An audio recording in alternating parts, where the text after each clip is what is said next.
I presume we're on.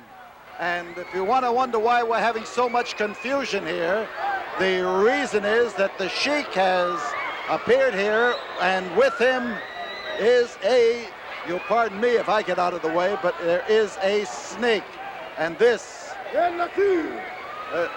you don't mind, yes, Gary Hart, suppose you step in between me and the snake, and everything will be fine. Let me tell you, what you see the Sheik doing right now is the way he can charm any wrestler. He can charm anybody. What's so charming about that? Do you know very many people, Paul Bishop, play with snakes, talk to snakes, and kiss snakes? And the way that snake is wrapped around. I think you've kissed a few. Thank you. You pardon me, but I am not addicted to loving snakes.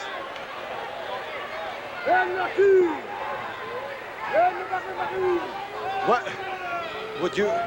Why don't you just stand over there? You're such a brave young man. So the snake can get me, but I want to tell you one thing. You see how he plays and charms this big. You said that before. 82-pound boa constrictor, 13-foot long, is the way he's going to charm Andre the Giant. And when he gets you down, Andre, the snake is going to begin to wrap around your big, gross body. And then the snake is going to start to...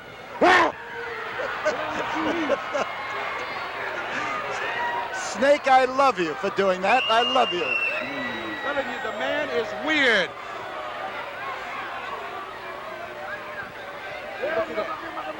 Look at him, look at him. Look, whoa, whoa. Keep him away up. Keep him away up. I don't. Have you ever seen anything like that in your life, Paul? Why don't you just take him and take the snake away from here? It's a little difficult, but I'll try. Just lead him. Take the. Thank you. You pardon me, but clear the way there. Which side?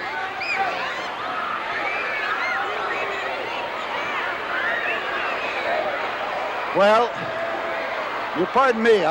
It's just that I don't know the snake's intentions. This is not the Sheik's snake. This is a snake, kind of a rent-a-snake, I guess.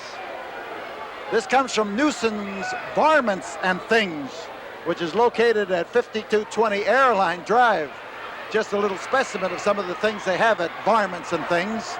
Mr. Newsom was kind enough to loan that to the Sheik, and Dean Schwarzenberg also was involved. We want to thank these two gentlemen. I think the Sheik has a snake someplace, but if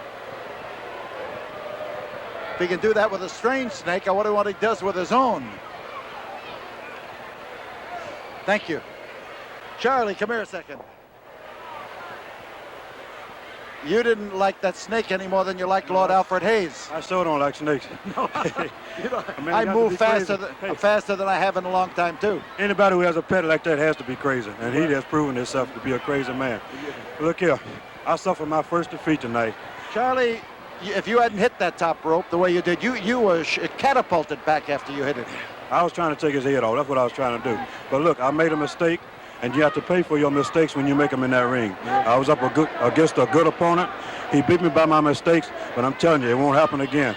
Look here, my main man, Tiger Conway Jr. is coming to town next week, and I understand that we are teamed up. Hey, we're going to give the people here a heck of a treat because we have teamed up before in other places. And look, we've never been undefeated, and we're going up against, who's that, Moondog and Stanky. I've defeated Stanky.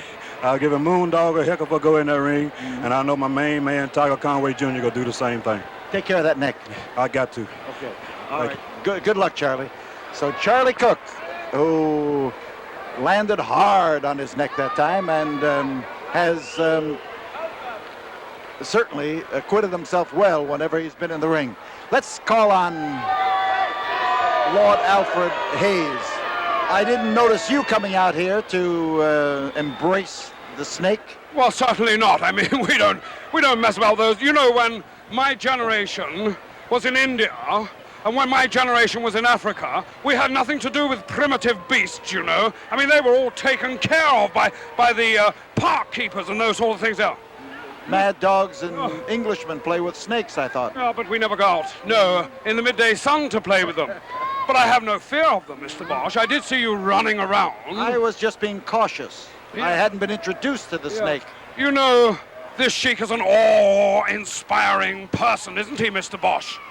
Well, you said it, I didn't. And together with a snake, what an incredible, and if I might coin a phrase, dynamic duo. You like the idea. The psychology is wonderful. First of all, frighten the victim with the snake, paralyze him in the grip of fear, and then just cast the snake aside and go in for the kill, Mr. Bosch. I love it. I love the thought of that.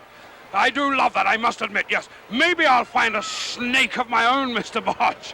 Well, you might listen to some of these people around here. They were applying that word when you were in the ring.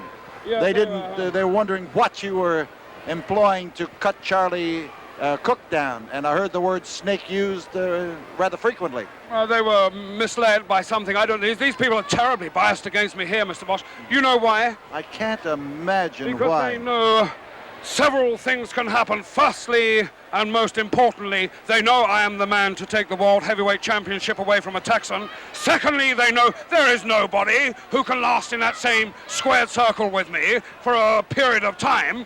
I mean, with this fellow Cook, it was just a question of time. I don't know what his excuse was. Down he went, and next week, down goes another one the same way, Mr. Bosch. Gino Hernandez, and you think you can handle him? Yes. You know something, Mr. Bosch? This fellow is on the brink of the transitional stage between boy and man. Let us hope that after next week he becomes a man and not an invalid. Thank you. Thank you.